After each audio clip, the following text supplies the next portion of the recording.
अस्सलाम वालेकुम, welcome to सुबह की सोच। आप देख रहे हैं सुबह की सोच। मेरे साथ हैं गजल अशरफ और मुझे कहते हैं हसनैन लियाकत। आप सबको कहेंगे खुशामदीद सुबह की सोच में। उम्मीद करते हैं कि आपकी सुबह को आगाज हो चुका होगा। अगर आपकी सुबह का आगाज नहीं हुआ तो अभी उठें, टीवी लगाएं, सुबह की सोच देखें और अपनी हसीन सुबह का आगाज करें, क्योंकि हमारे पास आज बहुत सी अच्छी इंफॉर्मेशन है आपको बताने के लिए। और के हम स्टार्ट करते हैं अपनी ट्रेंडिंग लेटेस्ट न्यूज के साथ। तो सबसे पहले बड़ी खबर यह है कि वफाकी वजीर बहरी उमूर जुनैद अनवर चौधरी साहब ने समुद्री कछुओं के तहफ़्फ़ुज़ के लिए 9 करोड़ रुपए मालियत के मंसूबे का ऐलान किया है। और उनके मुताबिक झींगा मछली के जालों में फंसने वाले कछुओं को बचाने के लिए जदीद हिफाजती आलात नस्ब किए जाएंगे, जो माहीगीरों को बिला मुआवजा फराहम किए जाएंगे। और ये मंसूबा समुद्री हयातियात के तहफ़्फ़ुज़ और पायदार माहीगीरी की जानिब एक अहम कदम भी साबित होगा। और उनके मुताबिक इस इक़दाम से झींगा बरामदात में 3 गुना इजाफा मुतवक्के है, जो इस वक्त सालाना तकरीबन $100 मिलियन हैं। और मजीद उन्होंने ये भी कहा कि इस मंसूबे से पाकिस्तान की मसनूआत को अमरीकी, यूरोपीय और खलीजी मंडियों तक रसाई हासिल होगी, जबकि पायदारी माहीगीरी के उसूलों पर सख्ती से अमल दरामद भी यकीनी बनाया जाएगा। और इस इक़दाम से पाकिस्तान की समुद्री मसनूआत की आलमी साख में मजीद बेहतरी आएगी। तो ये जी बड़ा इनिशिएटिव लिया गया। बिल्कुल ऐसी है। जुनैद अनवर साहब ने जो फैसले किए हैं या जो मालूमात आपने बताई हैं उनके हवाले से ये बड़ी हौसला अफजा है। और झींगा मछली जो कि बड़ी एक ऐसी प्रोडक्ट है जो हर सीजन में चलती है और उस हवाले से बड़ी हौसला अफजा खबरें हैं। खवातीन वज़ात आगे बढ़ते हुए पंजाब से एक बड़ी अच्छी खबर है जो कि मैंने आपके साथ शेयर करनी है।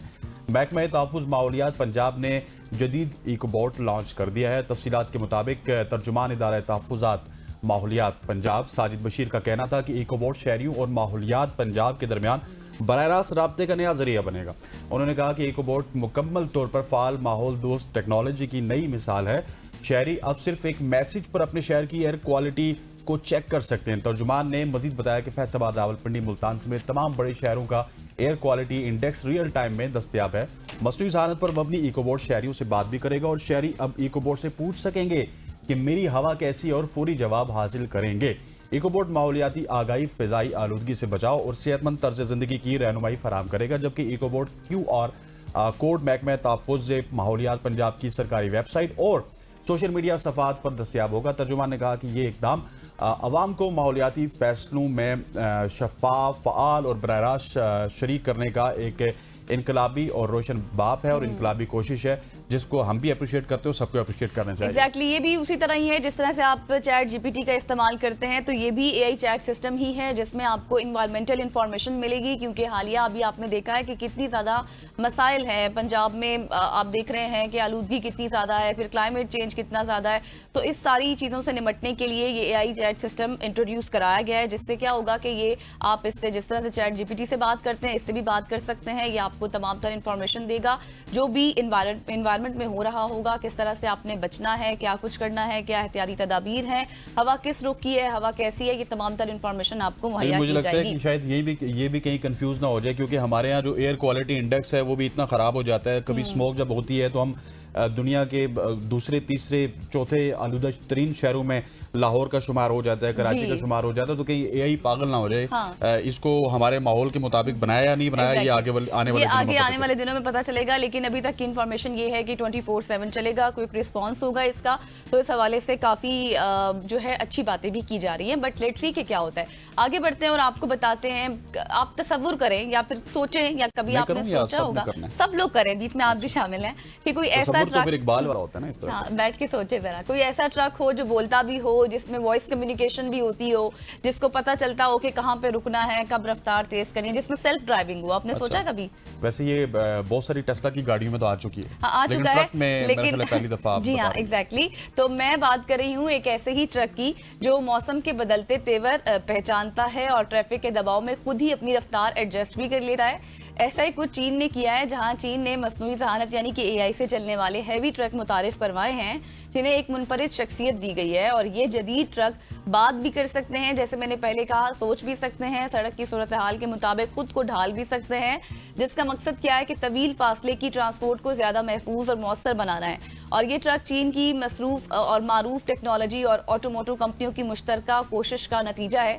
और इनमें शामिल AI सिस्टम ना सिर्फ गहरी मशीन लर्निंग यानी कि डीप लर्निंग और ज़बान समझने की सलाहियत रखता है, बल्कि ड्राइविंग के दौरान जज्बात जैसे कि बिल्कुल फोकस होकर फिर थकना महसूस करना, थकन महसूस जैसे ड्राइवर्स करते हैं, वैसे इसके साथ साथ ये बात भी करके बताता है कि अगर फॉर एग्जांपल कोई एक्सीडेंट हो गया तो उसको पता है कि मैंने रास्ता चेंज करना है। फिर इंजीनियर्स ये भी बता रहे हैं कि ये टेक्नोलॉजी ना सिर्फ ड्राइवर्स के लिए एक महफूज तजुर्बा पैदा करेगी बल्कि ट्रांसपोर्ट इंडस्ट्री के लिए एक इनकलाब साबित होगी, जहां हर ट्रक एक ज़हीन और जिम्मेदार ड्राइवर्स की तरह खुद अपनी हिफाजत और सफर की कारकर्दगी को बेहतर बनाएगा। मुझे लगता है कि चाइना ने हमसे इंप्रेस होकर, हमारे ट्रक से इंप्रेस होकर ये ट्रक बनाया, क्योंकि इस तरह के ट्रक सिर्फ आपको पाकिस्तान में नजर आते हैं, जहाँ पे आपको फ्रंट बॉडी के ऊपर लाइटें ही लाइटें नजर आती हैं। फिर उसकी दूसरी बॉडी को देखा जाए तो वहाँ पे शेर व शायरी लिखी होती है, फिर उसके इलाके का नाम लिखा होता है। लेकिन हमारे ट्रक्स में अक्सर जब ड्राइवर्स हो जाते हैं तो फिर खुदा ना ख्वास्ता बहुत बड़े बड़े एक्सीडेंट हमें देखने को मिलते हैं। तो अगर ये चाइना में ट्रक कामयाबी से लॉन्च हो गया और लॉन्च होने के बाद अगर इसमें इफ एंड बट ज़्यादा ना हुई और इसकी जो AI टेक्नोलॉजी है जिससे ये लैस है, अगर उसमें कामयाबी होगी तो फिर हमारे ट्रक भी आपको इसी तरह के नजर आएंगे। और फिर आप इमेजिन कीजिए कि हमारा जो ट्रक है हम उसको डायरेक्टली किसी ऐप से बुक करेंगे और ड्राइवर के बगैर वो हमारे घर में पहुंच जाएगा GPS लोकेशन के तहत। बिल्कुल एग्जैक्टली, इसको हम थिंकिंग ट्रक भी कह सकते हैं। लेकिन ये है कि हमारे यहाँ GPS लोकेशन भी ठीक नहीं होती ना, एक गली की बेचते हैं दूसरी गली में चली जाती है, अगर दूसरी गली में ट्रक चला गया तो बुलाना पड़ता है इधर आ जाए, ये ना कि वहां पे ऑफलोड कर दे तो फिर इसके हमारे यहाँ बहुत ज्यादा नुकसान होगा। हमारे यहाँ तो बहुत नुकसान होगा, लेकिन चाइना आपको पता है कि तरक्की की बहुत ज्यादा मिसालें भी कायम कर चुका है, जितना आगे जा चुका है, इतनी इनोवेशंस हैं, इतनी वहां पर डिजिटलाइजेशन मजीद आगे बढ़ती जा रही है, तो वहां पर अगर इफ एंड बट्स हुए भी तो वो इनको क्लियर कर लेंगे। बिल्कुल ऐसे है। खबर दिनों ज्यादा आगे बढ़ते हैं और आगे बढ़ते हुए आपको चाइना से अब मैं लिए चलूंगा जनूबी अफ्रीका, क्योंकि ये समझ रही थी कि मैं आपको चाइना की खबर ही बताऊंगा, लेकिन चाइना की खबर नहीं बताऊंगा। जनूबी अफ्रीका में जहाँ पे बहुत अच्छी खबरें आती हैं और सबसे कदीम जो सकाफत है उसको समझा जाता है कि जनूबी अफ्रीका में होती है। जनूबी अफ्रीका की जमीन पर एक ऐसी जुबान बोली जाती है जो इंसानियत के कदीम तरीन दौर से ताल्लुक रखती है। इस जुबान का नाम है नियो, NUU। ये एक ऐसी जुबान है जिसे सान कबीले के लोग 20,000 साल से ज्यादा अरसे से बोलते आ रहे हैं, और ये जुबान सिर्फ अल्फाज का मजमू नहीं है बल्कि एक मुकम्मल तारीख, सकाफत और कदीम शनाख्त की अलामत थी। मगर वक्त के साथ साथ जदीदियत की लहर ने बहुत कुछ बदल दिया। सान कबीले के लोग बिखर गए, नई नस्लों ने दूसरी जुबानें अपनाई और यूं नियो रफ्ता रफ्ता खत्म होने लगी। आज दुनिया में इस जुबान के चंद ही बोलने वाले बाकी हैं, और उनमें सबसे नुमायां नाम है 90 साला कतरीना का, जो इस जुबान की आखिरी उम्मीद बन चुकी हैं। शमाली कैप के एक छोटे से गांव में कतरीना हर रोज अपने घर के सहन में चंद बच्चों को इकट्ठा करती हैं और वो उन बच्चों को ये जुबान सिखा रही हैं। कतरीना ने ये साबित किया है कि जब कोई इंसान अपनी जुबान और शनाख्त से मोहब्बत करे तो वो तन्हा होते हुए भी एक पूरी तहजीब को जिंदा रख सकता है। बिल्कुल आपने ठीक कहा कि ये ज़बान बहुत पुरानी ज़बान है, लेकिन वक्त के साथ साथ इसको रिप्लेस कर दिया इंग्लिश की ज़बानों ने, या वहाँ के जो मकामी लोग बोलते थे, जो भी जिस तरह की भी ज़बानें थी, दीगर ज़बानों ने रिप्लेस किया। लेकिन ये जो ज़बान थी ना, ये वहाँ के जो असल बाशिंदे थे साउथ अफ्रीका के, वही बोल सकते थे। और ये जो कैटरीना है ये उनमें से एक है, बहुत ही बुजुर्ग खातून है जो कि रवानी के साथ इस ज़बान को बोल सकती है। और ये वही ज़बान तो नहीं है जो एक ज़माने में जब 2003 में वर्ल्ड कप हुआ था, वसीम अकरम और वकार यूनुस के ऊपर एक जबरदस्त उन्होंने उसके ऊपर एक्ट भी किया था, एक सॉन्ग बना था वक्का वक्का, ये शायद वही जुबान। मुझे भी लगता है ये वही है जिसका जिक्र आप करें, क्योंकि ये अभी अकेली खातून रह गई हैं जो रवानी से इस जबान का इस्तेमाल करती हैं और ये बच्चों को भी सिखा रही हैं। और अच्छा, इस जबान का एक और मैंने एक चीज देखी, उसमें ये था कि ये ना क्लिक साउंड की वजह से बहुत फेमस है। इसमें जब बात करते हैं जबान में तो टिक की आवाज आती है इस जबान में, तो इसलिए भी काफी फेमस है। जो अभी तंग हो गया ये टिक टिक वाली आवाज आती है, ऊपर से बस कर दें, आवाम डिस्टर्ब हो रही है। हाँ, तो ये जबान का ये है जो आपने प्रैक्टिकल करके बताया कि टिक की वजह से भी फेमस है। तो ये अब बच्चों को भी सिखाया जा रहा है ताकि आने वाली नस्लों में भी कुछ जो असर है या जबान की कुछ बोलचाल अल्फाज हैं वो अगले आने वाली नस्ल को भी पता होने चाहिए। आगे बढ़ते हैं और आगे आपको एक ट्रेंडिंग न्यूज बताते हैं, दैट इज कि जब हम शर्माते हैं तो हमारा चेहरा सुर्ख क्यों हो जाता है? सुर्ख हो जाता है? हाँ, जब हम ऐसे ब्लश करते हैं ना, अक्सर हम कहते हैं ब्लश क्यों कर रहे हैं आप, किस वजह से? ये देखो। तो अभी नहीं, जब वो एक अचानक वाली फीलिंग्स होती हैं। तो साइंसी वजह अब सामने आ गई है, जब हमें शर्म आती है तो हमारा चेहरा सुर्ख हो जाता है, और ये एक फितरी जिस्मानी रद्द अमल है जिसका ताल्लुक दिमाग, आसाब और खून की रवानी से है।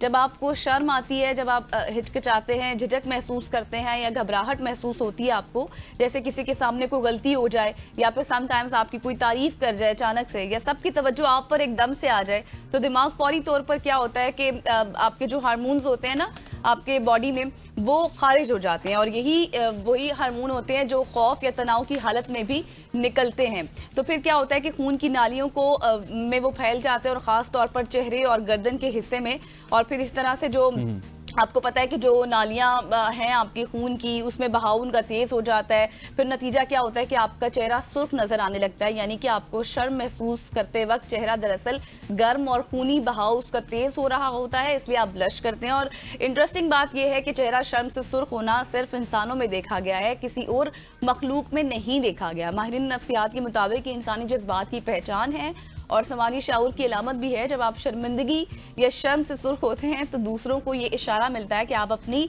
गलती या एहसास को समझते हैं, यानी आप एक ईमानदार और एहसास तरीन जो है ना वो शख्स है। वाह वाह, इस सिचुएशन को एड्रिना रेवलिन कहते हैं और यकीनी तौर पे जिस आपने बताया। अच्छा, इसमें बहुत सारी सिचुएशंस हैं। एक तो सिचुएशन इस तरह की है कि अगर आप शादी हॉल की मिसाल ले लें, जब आप सबसे आखिर में जा रहे होते हैं ना 9 सवा 9 बजे के करीब, तो सारे लोग आपको देख रहे होते हैं। तो एक तो बंदा उस वक्त सुर्ख होता है यार कि सारे लोग मुझे इस तरह देख रहे, पता नहीं खाने के लिए आ गया या फिर वो खाने की नीयत से देख रहे हैं कि उन्होंने आज खाना नहीं खाना, आपको खाना है। ये एक हमारे अंदर होता है क्योंकि कॉन्फिडेंस की कमी होती है। तो बहुत सारी मुख्तलिफ सिचुएशन होती हैं जहाँ पे आपका चेहरा सुर्ख हो सकता है। ख़वातीन हज़रात, अब चेहरा सुर्ख करने की बात की है गज़ल ने, तो मैं आपको एक ऐसी स्टोरी बताने लगा हूं जिसमें गजल का भी और आपका भी चेहरा सुर्ख हो सकता है। कैदी पोते से मिलने के लिए दादा खुद को गिरफ्तार करवाकर जेल पहुंच गए। मतलब पोता कैदी था। अच्छा। और दादा साहब ने कहा कि नहीं, मैं जेल जाऊंगा। जेल वाले शायद उनको मुलाकात नहीं करने दे रहे थे, तो उन्होंने खुद को गिरफ्तार करवा दिया। और ये हैरानकुन वाकया फ्रांस के इलाके में पेश आया जहां दादा ने पोते से मिलने के लिए खुद को गिरफ्तार करवाया। उनकी उम्र तकरीबन 69 साल है और वो साबिक फायर फाइटर रह चुके हैं जिनका कोई साबिका मुजरिमाना रिकॉर्ड नहीं है। दादा ने एक सुपरमार्केट लूटी है जिसके करीब पुलिस स्टेशन था। सुपरमार्केट लूटने के बाद दादा इंतजार करते रहे ताकि उन्हें गिरफ्तार किया जा सके। मकसद ये था कि वो जेल जाएं और अपने कैदी पोते से मिल सकें। लूट मार के दौरान दादा ने नकदी मांगी, एक टुकड़ा पनीर का मांगा और एक बोतल शराब भी ली। बाद अज़ां पुलिस ने उन्हें ऐसे पकड़ा जब वो लूट मार करके ऐसे अंदाज से पार्किंग की तरफ जा रहे थे जैसे कि वो जानबूझकर गिरफ्तार होने का इरादा रखते हैं। अदालत ने दादा को 15 माह की सजा दी है, जिनमें से 5 माह में फिलहाल उनको मुअत्तल किया गया। उनके साथ साथ उन्हें नुकसान पहुंचने वाले मुतासरीन को भी मुआवजा देना पड़ेगा, नफ्सियाती इलाज भी करवाना पड़ेगा और इस सुपरमार्केट के करीब ना जाने की पाबंदी होगी।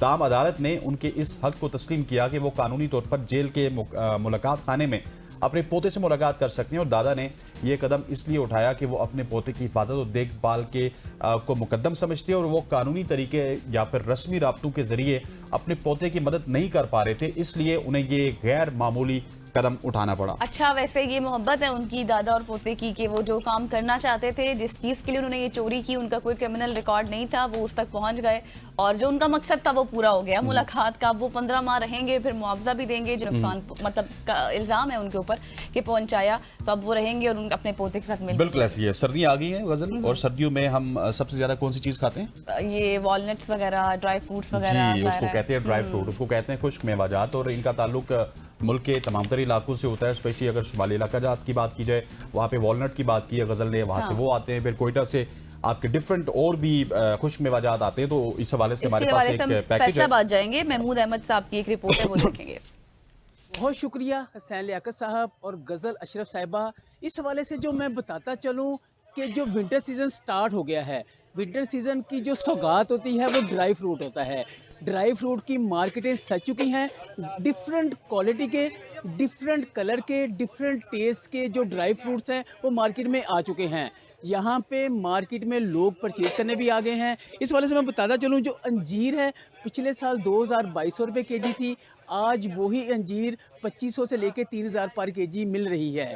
इस वाले से अगर बताता चलूँ, काजू की प्राइस जो पिछले साल 2500, 2600, 2700 रुपये पर केजी मिल रहा था, इस बार 3000 से लेके 3500 रुपये पर किलो मिल रहा है। अगर मैं बताता चलूँ आपको पिस्ता की, तो पिस्ता की प्राइस 2200, 2300 रुपये मिल रहा था, इस बार 3000 रुपये केजी अवेलेबल है। इसके हवाले से जो ड्राई मैंगो, ये एक सौगात है जो कि विंटर सीज़न में भी अवेलेबल होती है। इसकी कॉस्ट भी बढ़ चुकी है, जो कि 2000 से 2500 रुपये केजी तक अवेलेबल है। इस वाले से जो खजूर है, जो सुनते रसूल भी है और जो लोग बड़े शौक़ से खाते हैं, उसकी कॉस्ट भी अगर नॉर्मल खजूर की बात की जाए तो 450, 500 रुपये तक अगर अजवा हो या दूसरी खजूर हो, उनकी प्राइस जो 1000, 1500, 2000 तक जा रही है। इस हवाले से मैं बताता चलूँ, जो ड्राई फ्रूट है वो गरीब की पहुंच से दूर हो चुका है, प्राइस बहुत ज़्यादा बढ़ चुकी है। इस हवाले से जो शॉपकीपर हैं, इनसे जानते हैं कि जो प्राइस बढ़ ही है, इससे इनके कारोबार पे इफ़ेक्ट आया है, किस तरह से इफ़ेक्ट आया है। मैं इनसे बात करता हूँ। सर बताइएगा, जो ड्राई फ्रूट की मार्केट है आपकी सज चुकी है, कस्टमर कितना है अभी सर? जी अल्हम्दुलिल्लाह, जैसे सर्दी आती है हमारी दुकानों पे गाहकों को रश शुरू होता है। पिछले साल की नहीं, इस दफ़ा महंगाई बहुत ज़्यादा हुई है। जैसे पिछले दफ़ा जो माशाल्लाह गाहक था वो इस बार बहुत कम है, क्योंकि पिछले साल की महंगाई बहुत ज़्यादा हुई है। जो काजू था वो हम पिछली दफ़ा जो 3000 से, इस दफ़ा हम 3200-3400 में सेल कर। पिस्ता की बात करें, पिस्ता हम 2000-2200 में सेल करते थे, इस दफ़ा 3000-2800 में सेल करें। पिछले साल की इस दफ़ा महंगाई बहुत ज़्यादा हुई है, लेकिन हमें वज़ीर आला और वज़ीर आज़म से अपील है कि हमें रिलीफ दे, हम गरीब आवाम को सस्ता ड्राई फ्रूट दे सकें। ये है दुकानदार, इसकी आपने बात सुनी, इनका यही कहना है कि जो कॉस्ट है वो पिछले साल से कहीं ज़्यादा हो चुकी है। जो पिछले साल से उनकी परचेजिंग है वो बढ़ चुकी है, जिसकी वजह से जो इनका कस्टमर है वो इफेक्ट हो रहा है।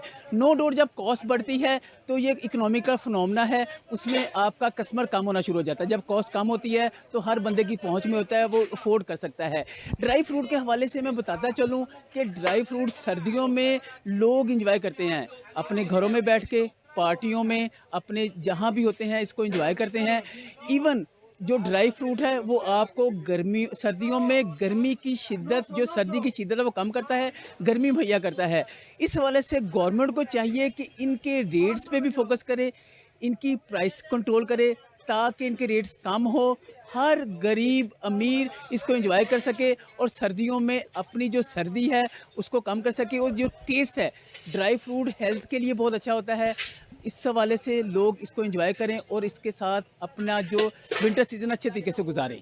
जी चलें जी, थैंक यू सो मच जी। अब मुझे लगता है कि आपने ड्राई फ्रूट के हवाले से पैकेज तो बताया, लेकिन जिस तरह की कीमतें आपने बताई हैं, अब मेरे जैसा शख्स खा तो नहीं सकता, लेकिन सूंघ जरूर सकते हैं ड्राई फ्रूट जो इस वक्त कीमत है। एग्जैक्टली ऐसा ही है, कीमतें बहुत पीक पर चली गई हैं, लोगों के लिए मुश्किलात भी हैं, और सर्दियां हैं, सर्दियों में इनकी मांग भी बढ़ जाती है, लेकिन कीमतें भी साथ साथ बढ़ जाती हैं। तो उम्मीद है कि गवर्नमेंट इस पर भी थोड़ी सी तवज्जो देगी और इनकी कीमतें थोड़ी सी कम करेगी। बिल्कुल ऐसे। यहाँ पे वक्त हुआ चाहता है एक शॉर्ट सी कमर्शियल ब्रेक का। ब्रेक लेते हैं, वापस आते हैं, हमारे साथ रहिए।